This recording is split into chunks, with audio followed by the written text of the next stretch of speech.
always reminding you that kapag happy ang spouse, magiging happy ang buong house. Welcome sa inyong lahat. Another episode, interesting topic.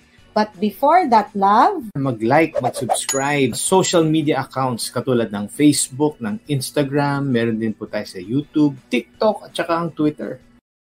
How much is too much when it comes to giving to your children? Yan ang pag-usapan natin. Dahil ang dami natin talaga mga engagements regarding this topic now, we invited a professional to help us answer and shed more information regarding this topic. Ang speaker natin, si Maria Dominic Santa Cruz, LPT, siya ay RGC, okay? Siya ay isang licensed guidance counselor at siya ay isang teacher din. Okay? Welcome to Happy Spouse, Happy House. Hello po sa ating mga viewers. So, sa usapan natin, ang title kasi natin ngayong gabing ito ay The Risks of Giving Too Much to Your Kids. Isa-isayin na natin itong mga katanungan na ito. No? So anyway, what does it mean to give too much for our children? And how can we identify when we are doing so?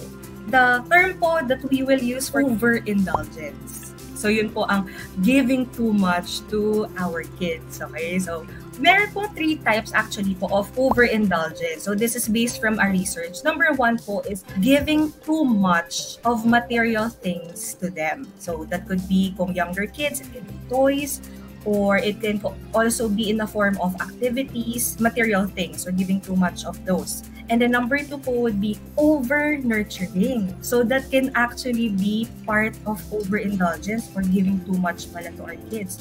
So example, doing something for our children that supposedly sila po yung gagawa. So we do it for them. So that's actually overindulgence. And then third type po of overindulgence is what we call the soft structure. Meaning, there are no rules inside the house. There are no chores or responsibility that we give to our children. Minsan pala, ay overindulgence na pala ako sa maraming aspeto. So yun po, may different types po tayo ng overindulgence. Next question po is how can we identify that we are giving too much actually to our kids is number 1, asking ourselves this question. Does it get in the way sa developmental task ng bata? Example, what do I mean by that? We call the term po, if you've heard the term helicopter parents, who's roving and roaming around their kids too much. Sobrang shelter. So we ask ourselves,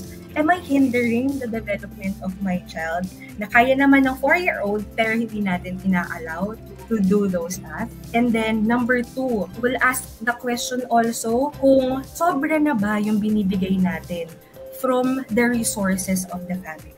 So, kunyari, it takes too much of the time, too much of the effort, and even the finances, the money. Baka hindi naman kailangan, but you are giving it to your child. So, that's actually overindulgence. So, that's how we can identify. Do we even give those things and not knowing we are already harming them? Asking those questions, we can already identify if we are parents who overindulge our kids. So, kailangan mong balansehin din yung anak natin. So, anyway, meron bang mga negative consequences of giving too much for our children? Yes, Coach. Actually, if you're a parent yourself, parang iisipin natin, if I'm giving too much, di ba parang all the love and all the resources and my effort I give to my child, which he or she or they deserve, for indulging or sabi nyo nga po, spoiling them, can actually cause harm to them. So, nagkakaroon sila ng difficulty in having delayed gratification or like learning to wait po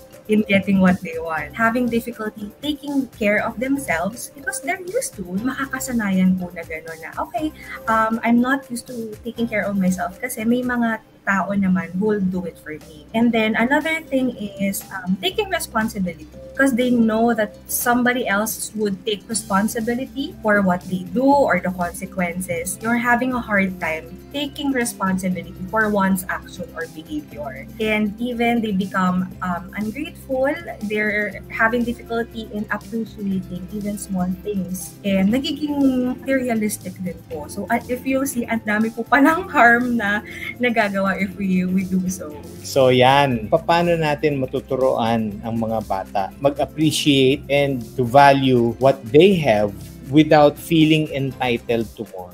Whether it's a small thing or a big thing. So now when we are in abundance, wonderful things that happens to us and the blessings, if it doesn't cost anything, so parang mas na-overlook natin siya.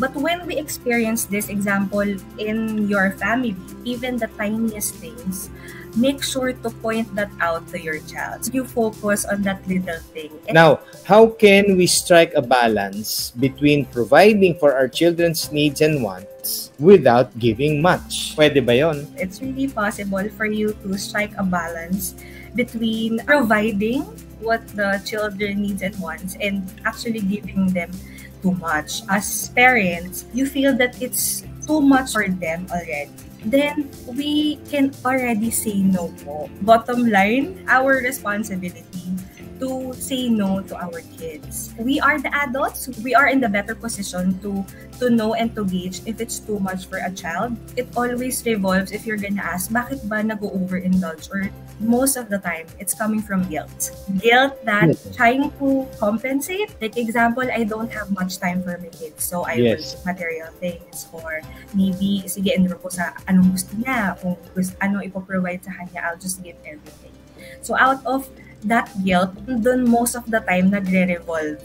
And of course, the desire of the parents to make their kids quote-unquote happy and satisfied para hindi nila ma-feel na, am I not enough? Like, dun po nila parang ginegauge yung how good. And how do we strike the balance? So, adults po should gauge. If you think it's too much, say no to your kids po. And explain to them, no, if they know how to value every little thing, it will be easier for them to appreciate and magnify kahit yung mga smallest blessing that they are experiencing. Susunod na tanong ay ito, no? How can we support our children's emotional, social development without relying solely on material goods or experiences? Paano nga ba natin sila tutulungan na hindi natin material things dadaanin? Number one is to be good supporters and listeners and be intentional with the relationship that you have. Kasi if you are founded that way, it will be easier for the parents to have rules, like consistent rules at home. Kasi they know that the mom and the dad has loving relationship with them and they will follow, not because they're afraid. We will not be obeying dahil out of fear. Establishing good relationship with the kids, and they'll know po even smaller kids, they can already sense if my mom or dad is intentional in building relationship. Within the family, they have healthy relationship with one another. They will carry it when they grow up.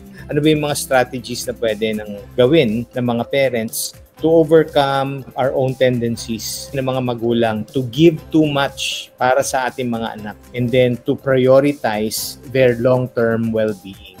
Coach, I know it's hard for parents. Like when I always hear, lagi nila sabihin na, grabe no, wala pala talagang secret recipe na yun na talaga yung will work for everyone. It will really depend on the household. But what I can say po is always consistency. When you establish rules at home, that means kapag sinabi ng tatay, it should be the same sa sinabi ng nanay, at even kung may helper po or other relatives at home. Consistency with the rules and then what they say. And then number 2 po is striking the balance. Again, the adults, sila po yung nasa better position to gauge. They can be responsible kung ano po yung ibibigay natin or po-provide natin.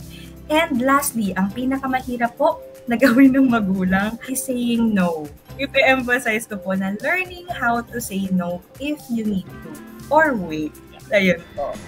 Yes, I agree with you. We agree with you. Teacher Nikki, maraming salamat ulit. God bless you all. At huwag niyong kakalimutan, ang bawat pamilya may pag-asa.